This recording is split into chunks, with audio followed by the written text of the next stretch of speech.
Hi, Chuck and Bruce here with another edition of Virtual Academy Garage. The BMW i3 hatchback is an all-electric vehicle that offers luxury class amenities and an extra cost gasoline range extender. Nissan Leaf offers the same true electric vehicle advantages and many of the same upscale amenities as i3 at a much more affordable price. Let's find out Leaf's advantages versus the i3.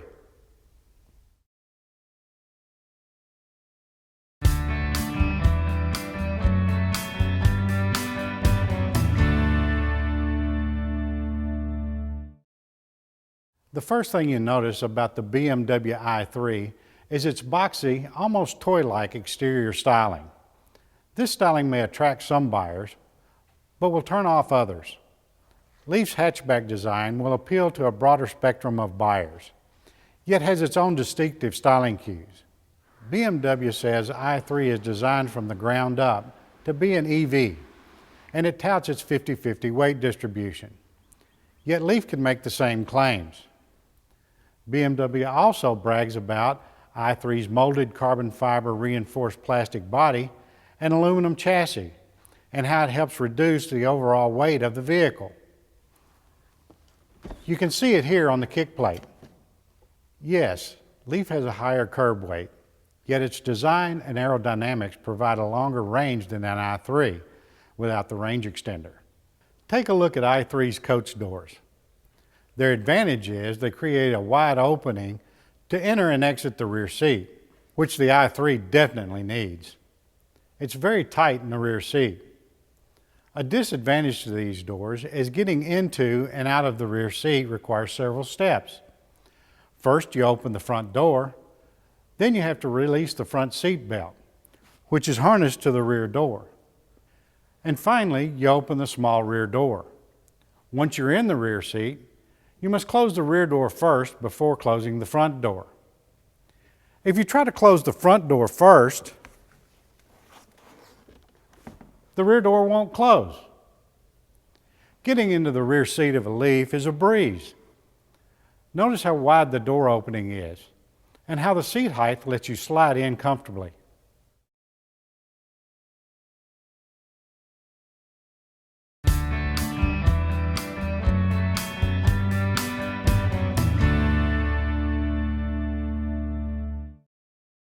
The first question you hear from every EV buyer is, what's the range? The i3 has a range of 80 miles when it's operating on its electric motor only. The Leaf has a range of up to 107 miles.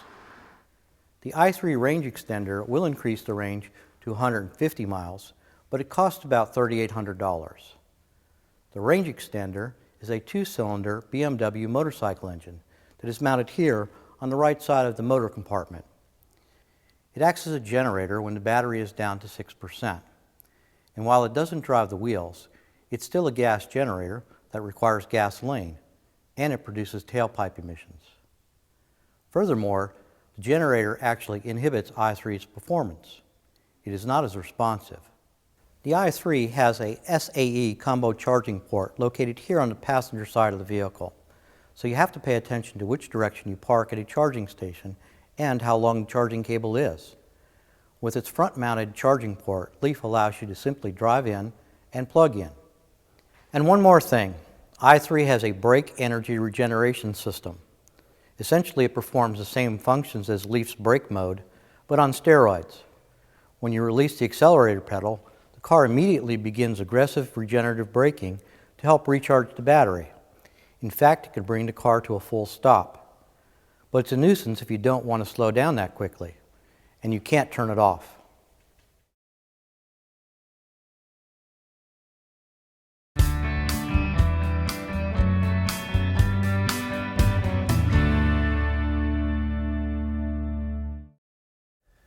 Inside the i3, the curved wood trim on the dash has a Scandinavian look and feel. Some people will like it, some will not. The busy center console includes BMW's iDrive controller, dual cup holders, an electric parking brake switch, and even a removable ashtray in the storage compartment. Very European. Leaf, on the other hand, has a simple, practical center console with a shifter, 2 cup holders, storage compartment, and a tray for your mobile phone.